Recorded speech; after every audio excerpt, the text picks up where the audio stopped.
about them. Just point it at me and stuff.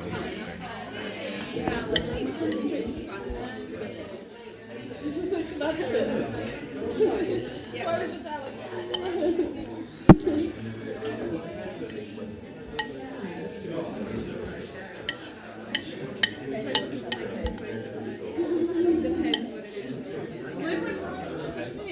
Right, everybody, we're just going to have 10 minutes now from Henry, who's just going to tell us about his story, basically adopting the diet that we've just seen in the documentary and the results that he's had from that.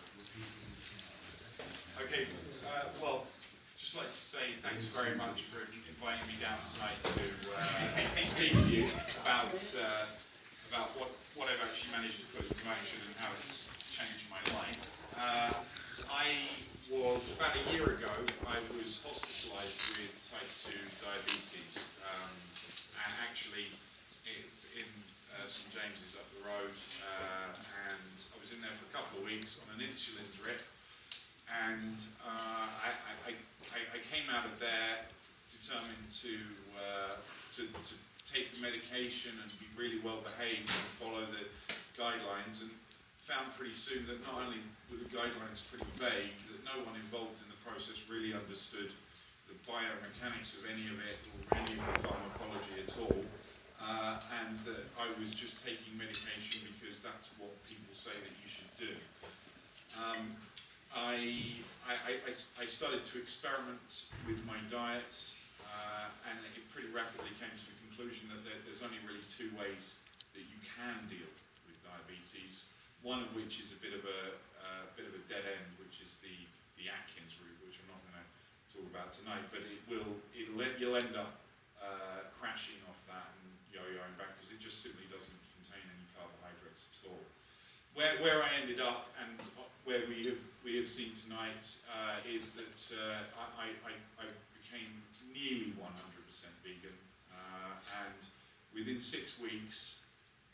All of my medication was in the dustbin, all of it. That's the injections, the metformin, the whole lot. And since then, my blood sugars have gone from what the doctor described as the worst he'd ever seen to completely normal. And they haven't gone back or anything like that. And having been vegan for 6 months, I've been able to reintroduce carbohydrates regularly into my diet to a point where, with a little finessing and messing around with meal times, I'm pretty much back to normal. And that's all come just from cutting out meat and dairy. It wasn't really a route that I thought about from the animal rights perspective or an environmental perspective. I just simply dealt with what worked, and I was testing my blood sugars and keeping an eye on it all the time, and that's what worked for me, and that's what works for people generally. The blood sugar limit, which is around 8, is something that you can't mess around with. You can't go over it, and if you do, it's what leads to amputation and things like that. So I was very, very careful that at no time did I ever really go above that. We had the occasional slip, but that was always self-inflicted. It always involved cake. So sadly, whilst it is a vegan diet, you get vegans that say that you can live off 30 bananas a day. That doesn't work for me, but that is technically a vegan diet. Same people can have Coca-Cola and potato chips. Again, that is also a vegan diet. What actually works if you're a diabetic is large quantities of greens mixed with as much mushrooms as you can eat, beans, onions, garlic, all of that sort of things. And if you do that, and you do that regularly, you will find it, not only my blood sugar returned to normal, but my cholesterol went completely to normal, blood pressure right down in, slight hypertension, but down from severe hypertension. And as I say, this all happened over a 6-week period, and I have settled into being a vegan very quickly.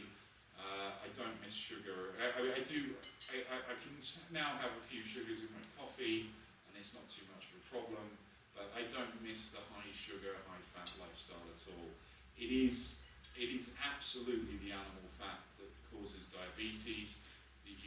People think it's high sugar because you have high blood sugars, but really the sugar's trying to get in your cells, and a bit like a lock that's blocked with chewing gum, the entrance pathways to your cell, the key, which is insulin, will open it. It finds itself blocked by animal fats.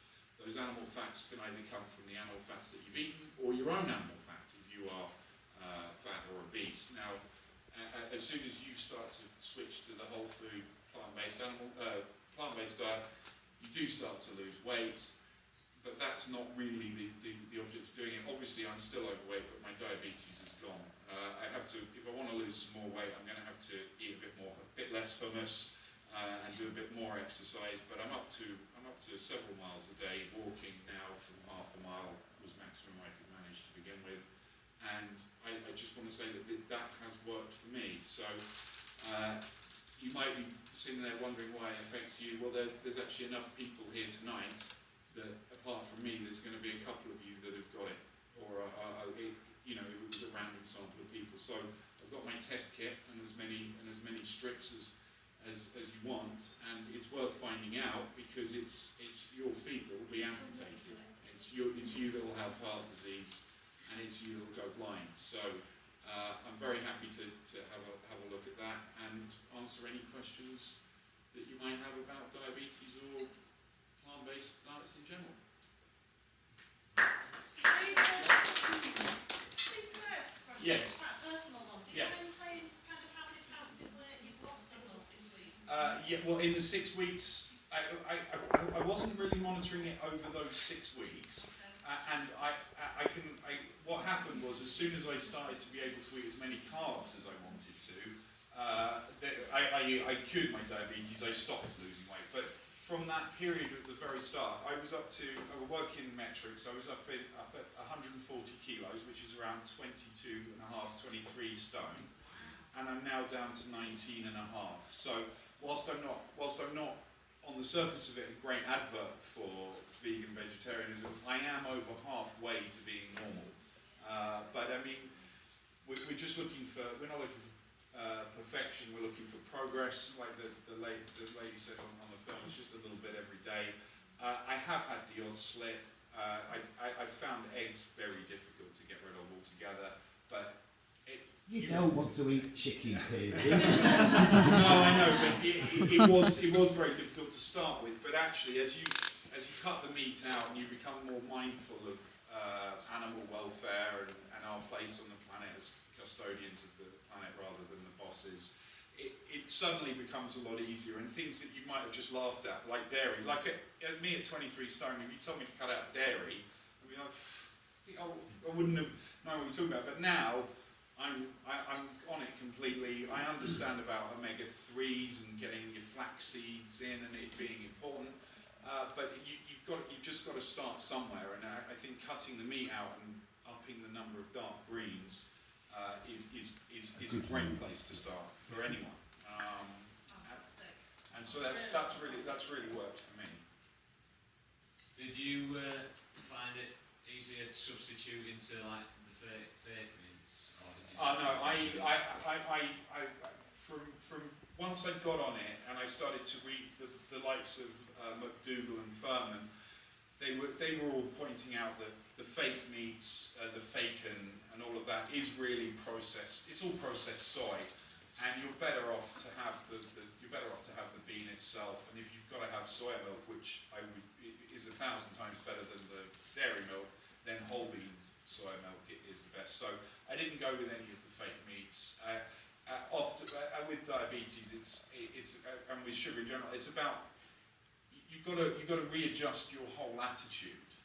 So like no more pizza, no more Coca-Cola. Equally, you've got to look at fake meats as a kind of, well, okay, it works for some people and it's a temporary thing, but certainly for me, I'm quite lazy. I like to make the simplest possible meals that still taste good, and I'm on a budget. I don't want them to cost more than about £2 each. And I don't like actual preparation. I like to make sure that it's 5 minutes in the microwave or straight out of the freezer whatever, all fresh, straight from the market. So fake meat's just never going to do it for me. And I've tried the fake meats, and it's like, really, I've got to deal with that. So, but they do work for some people. So, Do you feel satisfied then still? Yeah, I mean, I feel like you're getting. I feel certainly in terms of strength and endurance, I am much stronger than I was. I'm able to pick up. I was mentioning earlier on. I have a 24 kilogram dumbbell that I hadn't been able to pick up for ages. I was just using it as a doorstop. And then the other day I had to move it, and I just picked it up without thinking about it and moved it around. And it literally didn't even register with me that I was doing something heavy. Whereas for 10 years I just had it as a joke, like, see if, like the sword in the stone, see if you can pick that up. So it really has helped me with strength and endurance. I haven't quite got back down the gym yet, but one of those, I've got one of these things that are called Fitbits, tells me how far I've walked in a day, and I've gone from, was it half a mile with like 5 rests every 10 meters, and a cigarette, which I've also got rid of, we're up to between 5 and 8 miles a day now regularly. So, as I say, it's all about, that half mile was as hard for me as 8 miles is today. If you see what I mean. So it's all about progress, and I'm pretty pleased with the way it's gone. Just kind of to sort of highlight how far you've come and what, you know, the success you've had. I know you mentioned before when I spoke to you, you were hospitalised. Yes, that's right. Yeah, that was that bad. Yeah, I was in a I was in a ward up on the well, out towards Roundhay and St James's, with a lot of other people, many of whom are type 1. Type 1 is slightly different, and I like to think that type 1 to type 2 is the same as someone who is paralysed talking to someone who's just lazy. Right? You know, saying get up and walk to someone who is paralysed is not the same as saying to someone who just can't be bothered to get out of bed. So type 1 is a real problem for at least half the people that were in there. There's growing evidence that has a dairy connection, but I'm not going to stand up here and claim that today. I just know that by cutting meat and dairy out of my own diet, I was able to get back to normal. And yeah, I was hospitalised. I was on the maximum drip, and they weren't going to let me out of there till it had normalised. So as soon as I got out, as I say, I was into the whole nurse medication thing, and you know, it's 6% of the population now. And it's costing the NHS 10 billion a year. I mean, you know, going to see that nurse, you're as much a part of the process line as the poor baby cows getting sent to slaughter. You really are. They don't care. They're just like, computer says no. There you go. There's your jab. And you're like, can we talk about my figures or anything? No one cares. And it's cool. Why should they? You got to take some responsibility for yourself and get it done. So the good news is, if you just go choose veganism, you don't have to think about counting carbs, when to inject, any of that. You're just fine pretty much from day one. So I'm really pleased that I've done it. How bad had it got? Have you got ketoacidosis or anything? Well, fortunately, it was found very soon for me. I'd just been on a all-you-can-eat holiday in Turkey, and I really put that claim to the test out there. You did yourself no favour. No, I did myself no favours. Really, it was a perfect storm of just putting on as much weight and eating as much as I wanted. And symptomatically, how were you? I was very, very sluggish, as most people are, because the glucose won't get into your cells. Yeah, that's right. So your body pumps out the insulin to get that glucose in the cell. You had no insulin. Couldn't get in. The glucose turns to fat, gets worse. It just cycles all the way out. So they were threatening to send an ambulance for me, but I got a taxi in the end. That was fine, because I couldn't hang around all day with the ambulance that wasn't going to turn up. So I had the classic symptoms, which is basically I wanted to drink and urinate a lot, and I have 2 diabetic parents, so it was pretty obvious. But as I say, they did catch it pretty early on, and although I think that my feet may have some numbness, I don't really have any of the neuropathy or retinopathy or anything like that, because I dealt with it so soon. And as I say, the doctor's blown away by it. He keeps getting me back in to ask exactly what I'm eating. And bottom line, it comes down to, well, if you've got to deal with a problem like that, it's 10 portions of fruit and veg a day rather than 5. And if you're not even doing the 5, then that's how the problems start in the first place. And that's all there is to it, really. Any other questions? Yeah, I've got more of a sort of historical question. Yeah, sure. Is the fact that eons ago, Yeah. when man stopped only eating everything but meat and started eating meat, Yeah. that's when his brain size increased.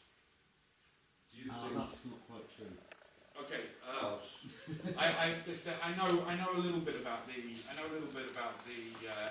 history. I mean, are we talking the hunter-gatherer stage, Yes. or are we right? Well, the hunter-gatherer stage, they don't really call it hunter-gatherers anymore. They just call it gatherers. They're starchivores. What happens is they find the little animal bones around the fireplaces in the old sites, but what they don't find is the husks from the corn and things like that. So there was a tiny amount of meat eating, but they think that it was starches all the way. I mean, they used to call the gladiators the barley men. And as for the actual increase in brain growth size, I mean that's hundreds of thousands. And of years. that's down to fire more than anything. It's down to cooking food more than. Well, I believe so. Yeah. I'm a medical anthropologist. Oh, right, okay, so there we go. All right, well then so what I'm saying about the starchivores and all that is... Well, basically what they reckon is that primarily what they would have eaten would have been seasonal fruits, roots, nuts and grains. Okay. Meat would perhaps be 4 to 6 times a month, maybe once a week at most. Yeah. And that would primarily be one catch, and then the rest of the time it would just be bits of dried meat that were from that catch. Okay. Maybe a chicken or a small, ground bird or a raccoon or whatever it is that happens to be in your neighbourhood. But meat was a very small. Right. And that's not from archaeology. That's from studies of the last sort of 50, 60 years of hunter-gatherers that still exist. Okay, so there we go, and that concurs with the very small amount. There's always the B12 problem, which is that there must be a little tiny bit of meat because that's the only thing that's got B12 in it. Actually, soil and rainwater. yeah, soil, bugs, dirt, and feces, basically, that would have got on your plants anyway. I've been vegan 7 years now, but blood work and I'm not B12 deficient. My doctor says my B12 levels are better than most of the Yeah. vegans. There's something wrong with those levels. I flunk my vitamin D all the time, and I'm taking all the supplements in the world for it. And apparently, people who live in Hawaii, which it's the sun vitamin hitting your skin, apparently that there. So some of I don't think that the levels are quite right. Technically, there's this B12 thing, but as I say, if you've got a bit of dirt on your celery, I think that will deal with it. So. Any other questions?